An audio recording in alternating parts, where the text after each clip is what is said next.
Good morning, family of God. Good morning. And bring you greetings from God our Father and the Lord Jesus Christ. This is a good day to be a follower of Christ. This is an excellent day to be one of Jesus' disciples. There is no better day than this, no better days than these, to follow the way of love, to follow the way of Jesus. Last year, my address focused on our diocesan vision statement that we are a community of love. And the focus of last year's address is on love. What is love? We're talking about love.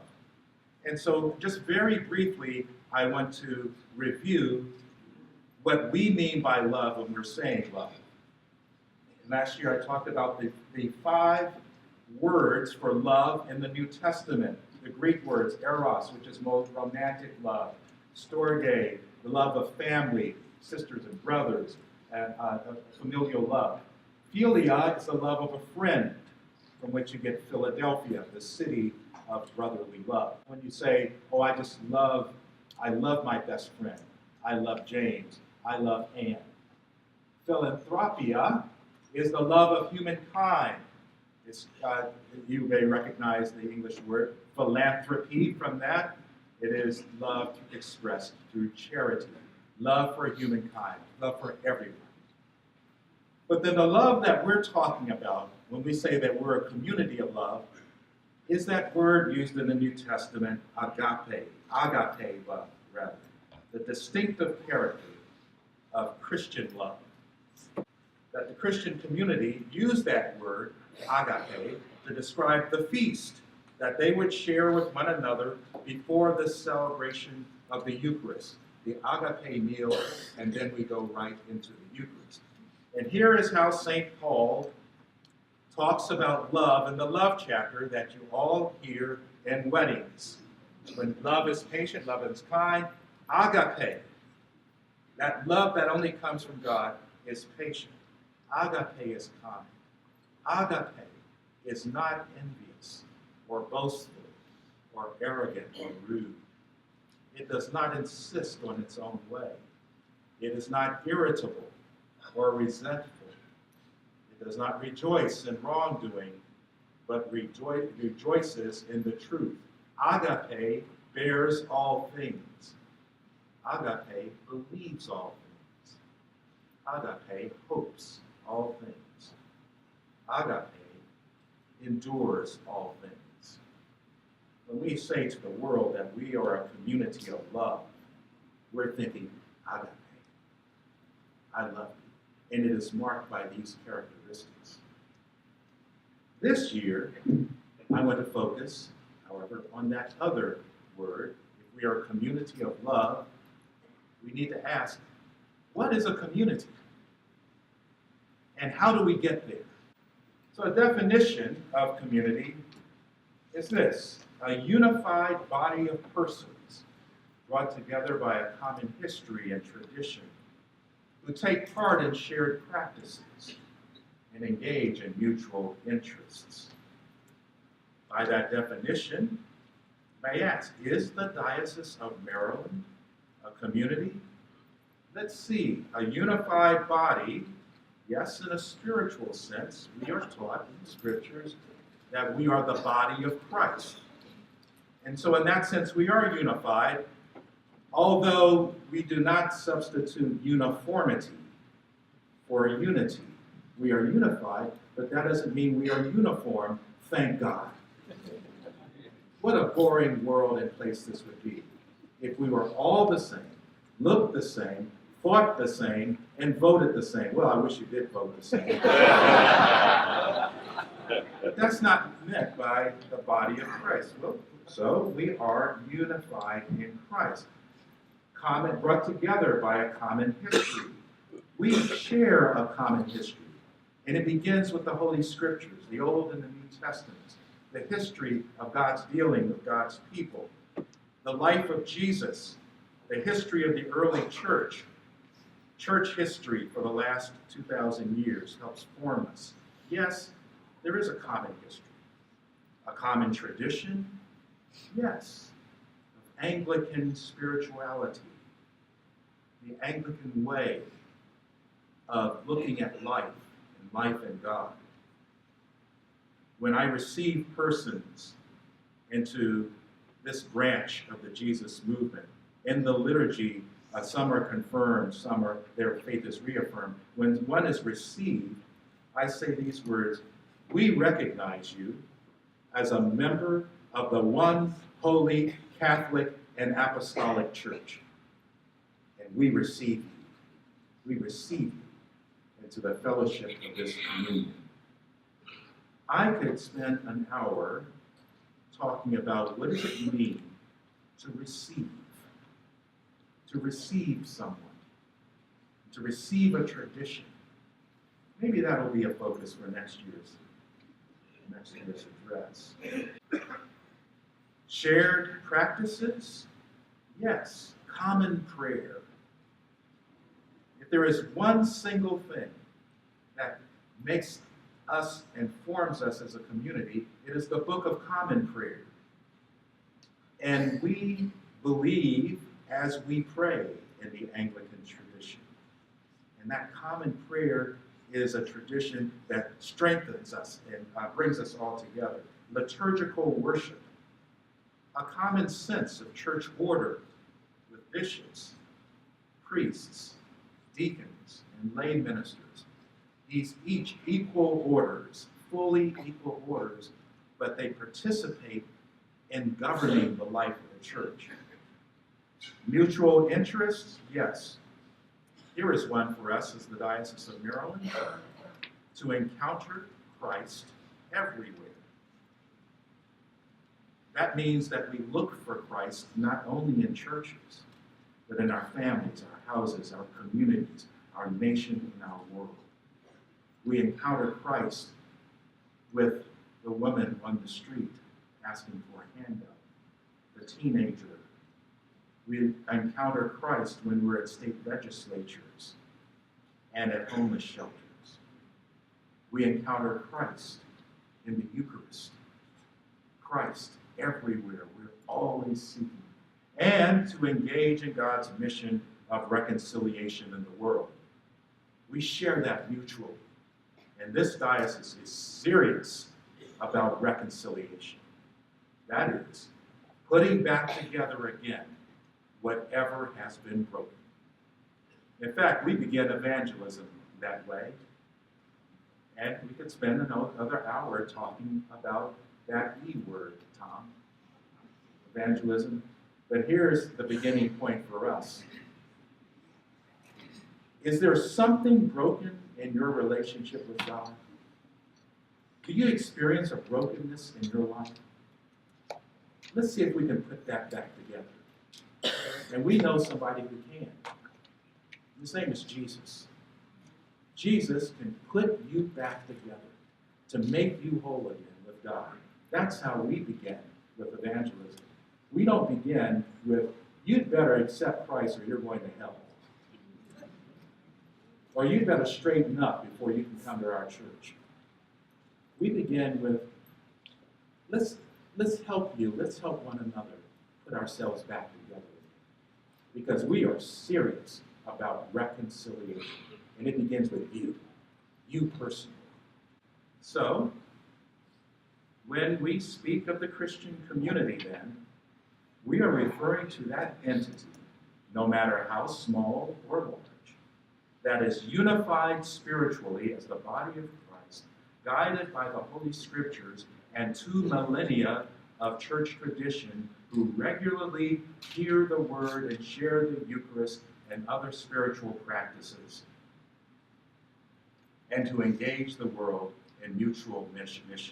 So, we know that the Diocese of Maryland is a community. The real question then becomes, what kind of community do we choose to be? We have a choice.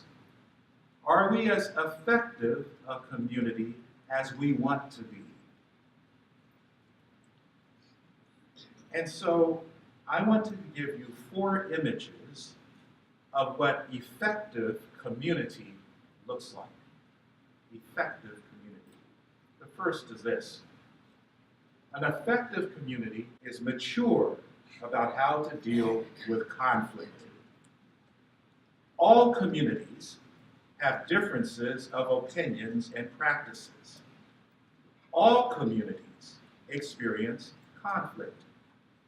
That's true in every kind of relationship. I hear, for those of you who are married, that there is sometimes conflict in your marriage. I do not know what that's about. Oh boy, Sonia's in the back. Successful communities, as in successful relationships, are not so because they have no conflict. If you have no conflict, you have no relationship. It is only a superficial high and high. If you want a relationship in a community, you're going to have to accept the fact, boy, there will be conflict. They're successful not because they have no conflict, but because they have learned to expect, even welcome conflict as an occasion to grow deeper together and to become more faithful to their mission. The Christian community knows that. Many of you heard me say this many times before. Most Sundays, after the sermon, the community stands up and gives what some have called the church's great nevertheless. That is, no matter what you heard in the sermon, nevertheless, we believe in one God, Father Almighty, creator of heaven and earth. That's the Nicene Creed. That creed is based on the faith of Nicaea. The Council of Nicaea was in the 4th century. Why did that council gather? Because there was a big conflict. And the conflict was basic. That is, who is Jesus Christ? What is the nature of Christ? Was he really a human and a pretty good one, but only human? Or was he God in human flesh? That was a huge argument. Notice, 4th century. It took the church 300 years to come to a general consensus on the nature of Christ, that Christ is fully human and fully divine. And we have been confessing that for 1,700 years. It's a venerable confession. And it arose out of conflict. If there had been no conflict, we wouldn't have gotten deeper into the mystery of the Trinity. But isn't that true of other issues as well? The issue of civil rights, the rights of all Americans in this country, that came out of conflict. And the big conflict of the Civil War. Out of that conflict, and the conflicts ever since, we come to a deeper understanding that we are all in the family, politically and spiritually. That came from conflict.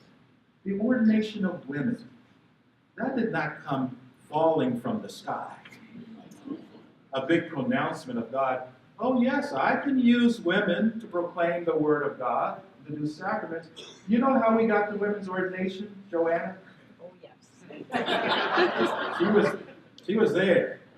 It was conflict. It was heated. It was emotional. And some left. But do we want to go back to the days where girls could not even serve as acolytes?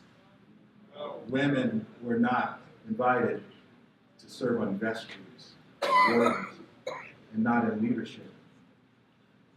But if you want that fuller expression of the Christian community, you had better be prepared to go through conflict. It's part of the process. Full acceptance of all of the baptized, no matter what their human condition or state or orientation. That came from conflict.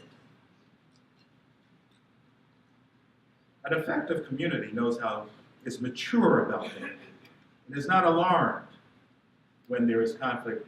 And so, just very briefly, I want to review with you those 4 pillars for building a loving community, especially when conflict arises.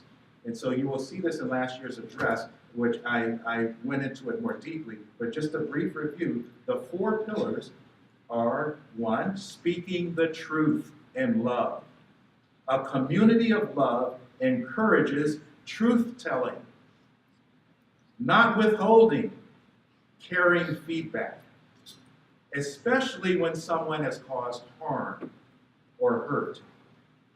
Sometimes we hurt others unintentionally.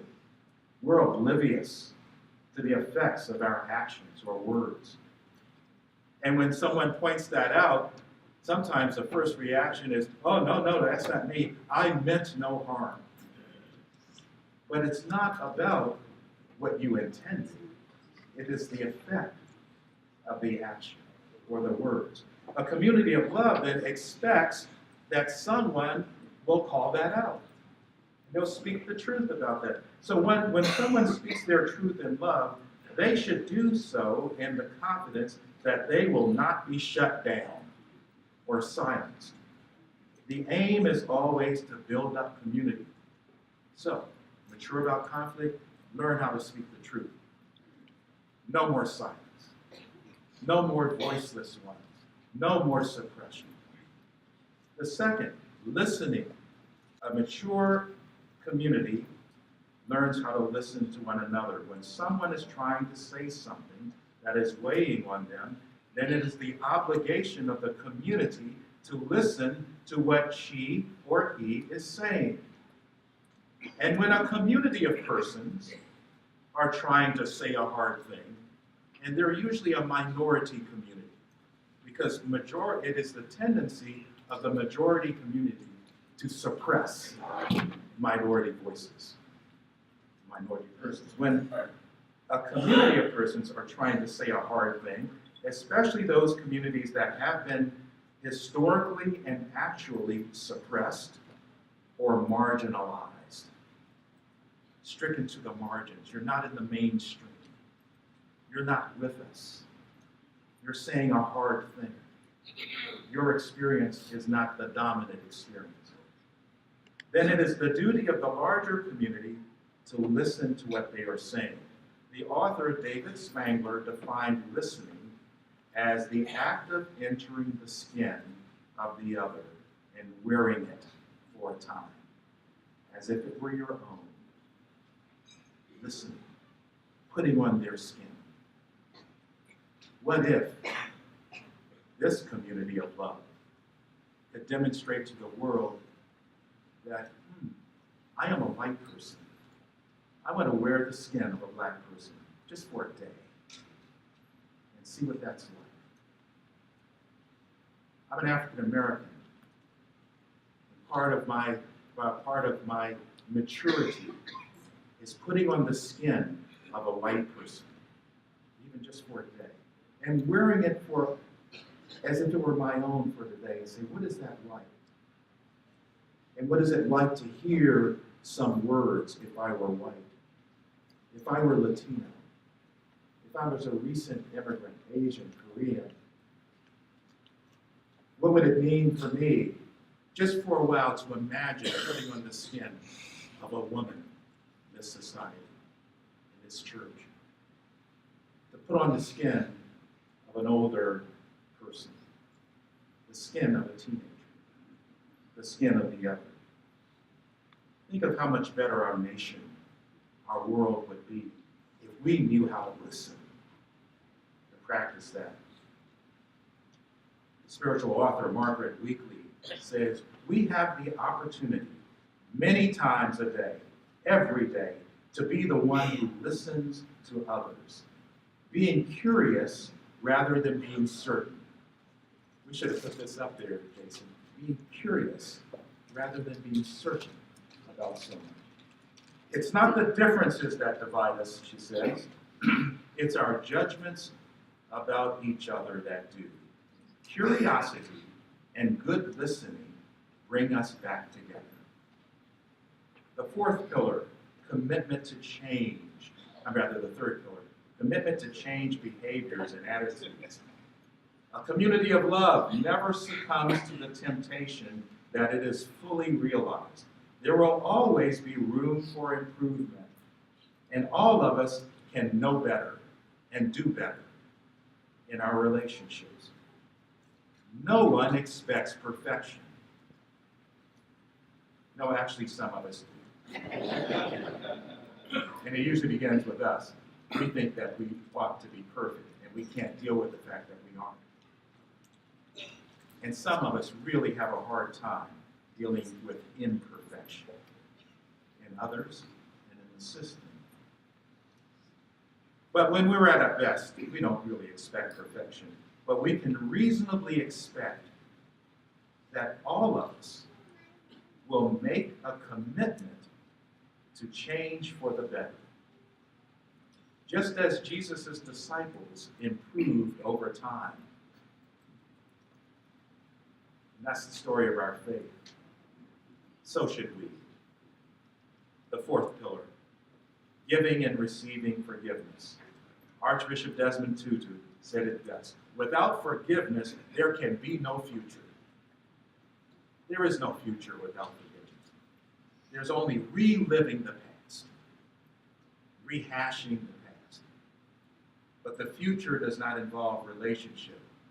And we can refuse relationship, but that doesn't build community. A community of love knows how to regularly offer forgiveness to each other and every member freely. And every member is expected to accept and offer that offer of forgiveness. One last word about forgiveness, giving and receiving. It does not mean forgetfulness. No, you need to remember. You need to remember if you've been on the receiving end or on the acting end of an offense or something. Never forget. But forgiveness is moving forward in spite of that. Well, all of that is in the service of that first image of being mature about how to deal with conflict. The second image, an effective community, never gives up on getting better. Jason tells me that's a football team in Indiana. I mean, a basketball team in Indiana. It's the fourth quarter. Look at the score. Wow. It was a little lopsided there. Well, my friend Bishop Michael Creighton, Mike Creighton, he and his wife, they attend St. Anne's Church in Annapolis. And Mike Creighton is one of my spiritual directors. Most of y'all know that. I have 5 spiritual directors. Yeah, I need it. And they all meet together so they can gang up on me. But he's one of them. He was a former bishop of the Diocese of Central Pennsylvania. And he tells the story about when he was in high school. He was on the high school football team. And they were bad. They were terrible. And they only won a few games the entire time he was there. But after each loss, their coach in the locker room would look at the despondent faces of those guys. And he talked to them about the difference between disappointment and discouragement. And he said, nobody's happy that we lost that game. But guys, I want you to be disappointed. But I don't want you to be discouraged. And that's easy to succumb to, discouragement. It doesn't empower anyone to be better or to do better. Discouragement, in fact, if you take it apart, dis-courage-ment. It's robbing people of courage. Discouragement. The courage goes. And the courage, is related in that Latin word to the cur, the heart. It's loss of heart. And that's the key ingredient to personal and communal success. Disappointment is easy. It's easy to be disappointed. To be discouraged is actually pretty easy. To be only disappointed is harder, but ultimately it's the most satisfying thing. So here's the interesting thing about the disciples. It's not that they frequently failed, didn't get things right, and many times they fell flat on their faces. The interesting thing is that they kept getting back up. Why? What did they have that they wanted us to have? Heart. Courage. It comes from the heart. Jesus gave them his heart, the heart of courage. He wanted them to have that. Does the Diocese of Maryland have heart?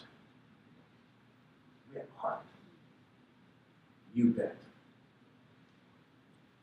We've been hit hard, haven't we, my friends? Especially on December 27th, 4.5 years ago, when a bicyclist, Thomas Palermo, was struck and killed by our former suffragan bishop driving a vehicle while greatly inebriated and who left the scene.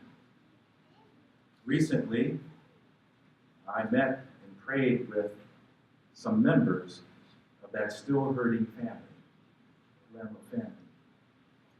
And I, and someone else who joined us, assured them that the Episcopal Church stands with them. The Episcopal Church has not forgotten them. And we have been forever changed by that incident, and we've gotten better in identifying signs of addiction, helping and supporting those who struggle with disease, and yet live wonderfully happy, productive lives. Many of our best leaders. And we've gotten better at strengthening our policies for when we gather as a community.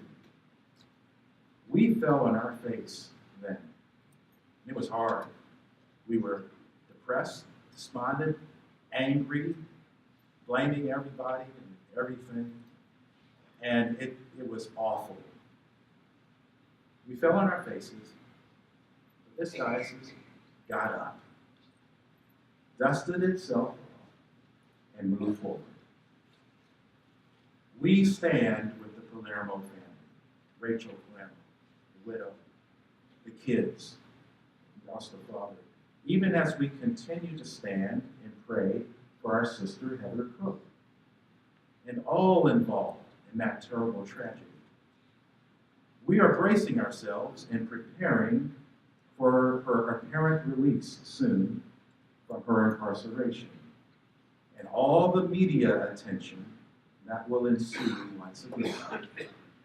It will hurt again, and it will re-trigger in us and in the Palermo family and the bicycling community. It'll re-trigger all sorts of emotions and opinions in this community of love. But here's what we will do. We will hurt again. We will get up, shake off the emotional dust that we put on ourselves and that others throw at us. And we're going to march forward with heart, with courage, to do the mission we have been called to do, to encounter Christ everywhere, and to engage in God's mission of reconciliation in the world. Family, when we stay focused on our mission rather than our emotions, it's mission. Emotion come and go. If we can stay focused on our mission, then the world will come to know more and more that this branch of the Jesus movement is resilient, resourceful, and resolute in deepening and expanding this community of love. We are. We have heart in the face of and in spite of our increasingly secularized society. How do I know this? Because the Diocese of Maryland is expanding its mission and ministries. But you know the strong headwinds. Let's just to review a couple of them. Lord God Almighty, I can't read that, but but I have heart. These are national stats from the Pew Research Center, Religion and Public Life. So in 2000, and here's what I want you to know. In 2007, attendance at religious services, just on that first column, once a week, 2007, what's the percentage of people? Oh, thank you. Did y'all notice in the epistle lesson this morning, it says, I prefer not to write things down. Yeah, the biblical writer preferred to text. But in 2007, 39% of adults attended regular services at least once a week. Really 10 years later, 36%. So a drop, 3% in less than a decade. And then attendance at religious services by religious groups. I'll put the next chart on. Here's what you'll find. This is just for your information. In the United States of America, evangelical Protestants attend, of course, at least 58% of the time, once a week. Ours are mainline Protestants, 33%. Roman Catholic, 39% of Americans attend services at least once a week. And then when you distribute that next chart, generationally, by generational cohorts by religious attendance, those who are the baby boomers, that is 4 columns into them. Baby boomers in America, 34% of baby boomers attend church at least once a week. Another 31% once or twice a month, or a few times a year. So that's about 65% of baby boomers. My brothers and sisters, look at younger millennial. Only 11%, a little over 10%, 1 in 10 of our youngest people attend church at least once a week. And only another 16% for a few times a year. So about 25% of our youngest millennials, 1 in 4, go to church. Our younger people are staying away from church in droves. So you all experienced that in your churches. Those are some of the national stats. What about the state of Maryland? Our context. I'll just let you know that in the state of Maryland, in the Pew research thing, did you know that 18% of Marylanders are mainline Protestant? That's less than the national average, significantly less. Another 18% are evangelical Protestant, so Protestants are 1/3 of adults in Maryland. Roman Catholics are 15% in this state. So this state is even more, by some measures, more secularized than the national government. Okay, belief in God among adults in America, 2007. 71% of adults believed in God, absolutely certain. In 8 years, now only 64% of adults in Maryland believe in God with certainty. The importance of religion in one's life. 2007, 57% of adults in 2007 said religion is very important. Notice how far it's gone down in just that 8 years. 2014, only 50% say that religion is important. And then you can see a similar thing of attendance at religious services. The next slide. Attendance at religious services among adults in Maryland, 2007, 38% of adults attended services at least once a week. That was higher than the national average. But look what happened as of 2014, 31%. The state of Maryland is now even more secularized than the rest of the nation at large. Why do I say this to you? This is the context in which we are trying to build churches. But here's what I want you to know. What has the Diocese of Maryland done? Just on this measurement, and there are many others that I'm going to talk about. But look at 2010, that chart that's up here.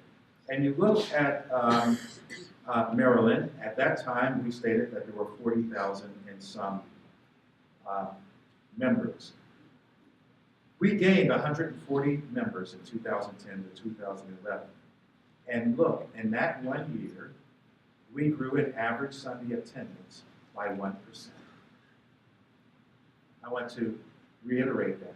At the same time that the state is secularizing even more, we actually, in that period, gained members and more went to church.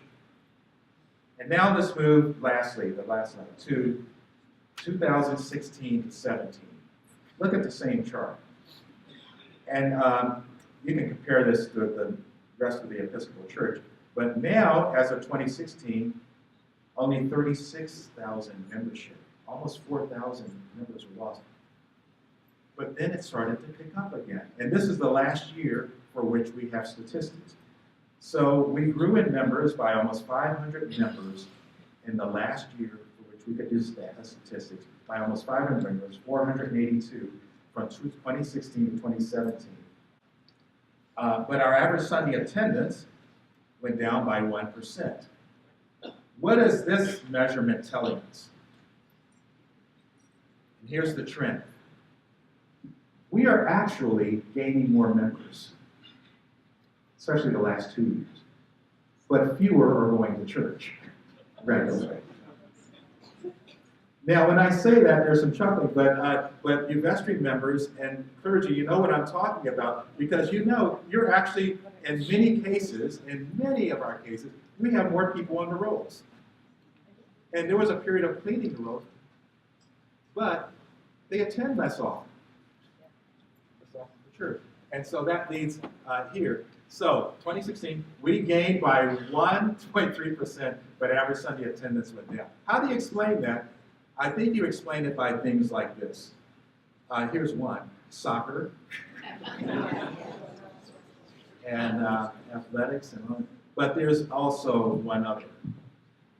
We are an older church, the Episcopal Church, and so the death rate still hovers around 100%.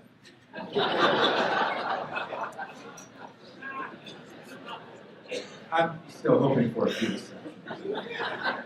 But we have a lot of funerals, and we celebrate the homegoing to the larger life of a lot of people. What that number means is that we are gaining more members than we are losing by funerals as a diocese. So it's a way of saying we have heart.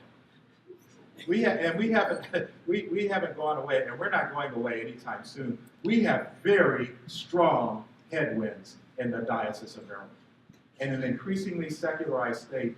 But as a diocese, we've figured out how to proclaim a message that more and more people are hearing. The challenge is the difference in the culture of a church attendance. Now, average weekly attendance. I was just talking about, in those figures, just the membership and attendance. That's only one measurement of vitality, as you know. Here's the interesting thing. We, as a diocese, are impacting more and more people because we are getting more focused on our mission. How do I know that? Because before I, or Canon to the Ordinary Slater, Canon Slater, make a visitation to a parish, we now insist that the clergy and the vestry fill out a new pre-visitation form that tells us what the average weekly impact is, the AWI. That is the form that you will see more and more. Some of you have already started. We started last fall of encountering Christ, engaging the world, and then we have a number of measurements that we're looking at.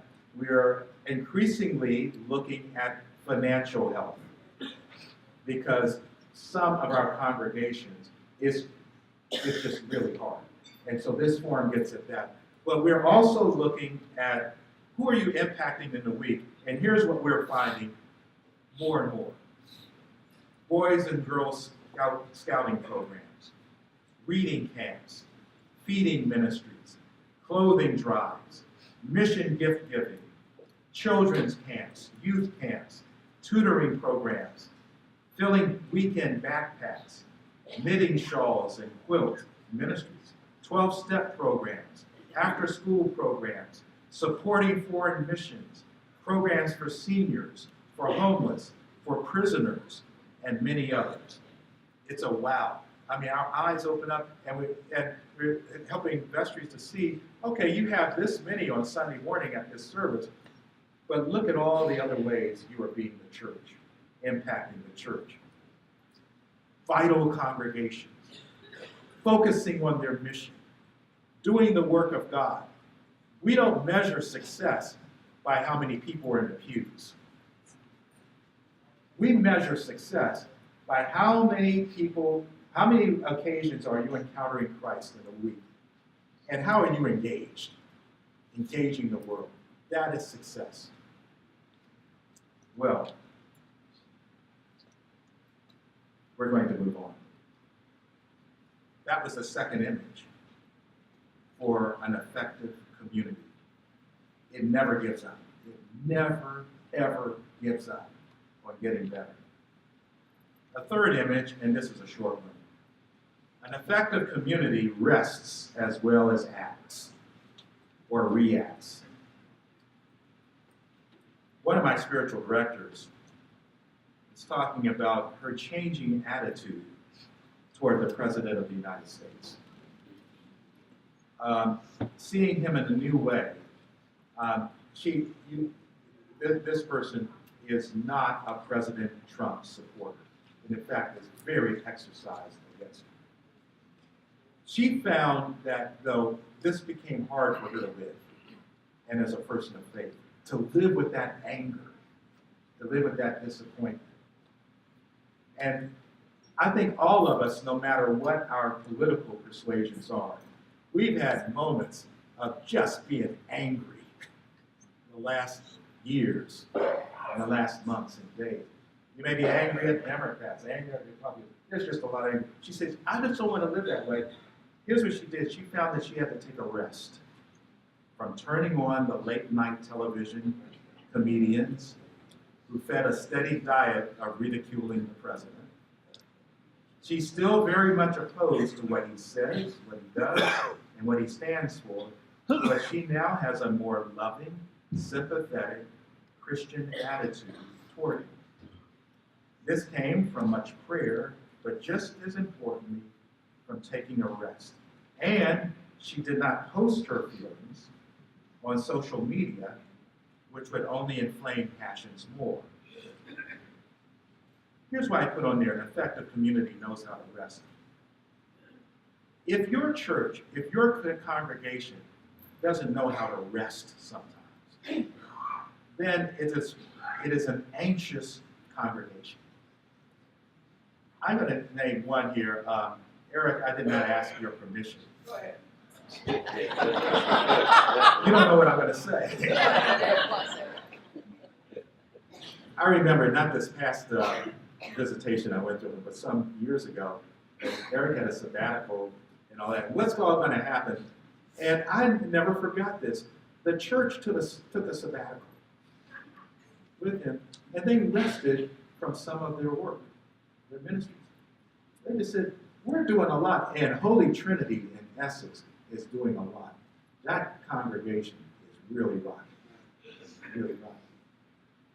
And I kind of believe that one of the reasons is they actually took stock of all that they were doing some years ago and says, no, we don't really need to be doing that. Let's take a break. Let's take a rest. It doesn't surprise sports coaches who know that bodies need to rest in order to perform better. And I think communities do and churches do as well, from all sorts of frenetic activity, but also priests and deacons. You need to rest. and you need to take an annual retreat. And you know, I've said this many times, but you really do need to take sabbatical. If you don't know how to do it, talk to us at the church, and we'll help you to figure that out, how to do it. Resting from constant engagement of your emotions is a healthy way to not being compelled to react to every indignity, real or imagined. Some of the times when you're just anxious or you're angry, you're tired, and it's being taken out on everybody.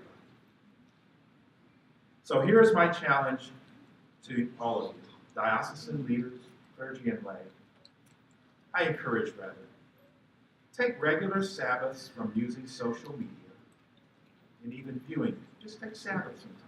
Reasons: one, it breeds negativity, which spreads like a virus, and it can go viral. There is a lack of grace in our society, and it's especially damaging when church leaders show it. But you know how it is. Something gets posted, and then somebody else goes, and then you're off to the races.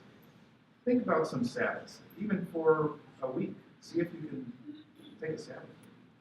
And biblically, taking Sabbath is very important. Just as agriculturally, in the Old Testament, the land needs to rest every 7 years, so we need to rest our emotions and energies so that we don't do what Tom just told us from the Brotherhood of St. Andrews, do our recreational rags. Take regular retreats, it's important. Okay, and then the last image, fourth image, of an effective community.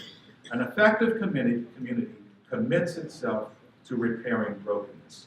Now, some of you members who've been around a while know that my father is a repairman. Or he was a repairman. He's still with us. Lord willing, he'll be 94 years old this summer. And thank you, I worked hard at that. My mother, 88 years old. And my father owned Sutton's Auto Repair for 37 years before he retired in Washington. In the earlier part of my ministry, they really liked me at the cathedral in Washington, and other people say they have car trouble. I said, well, you know, I know a good guy, and he cheats you a whole lot less.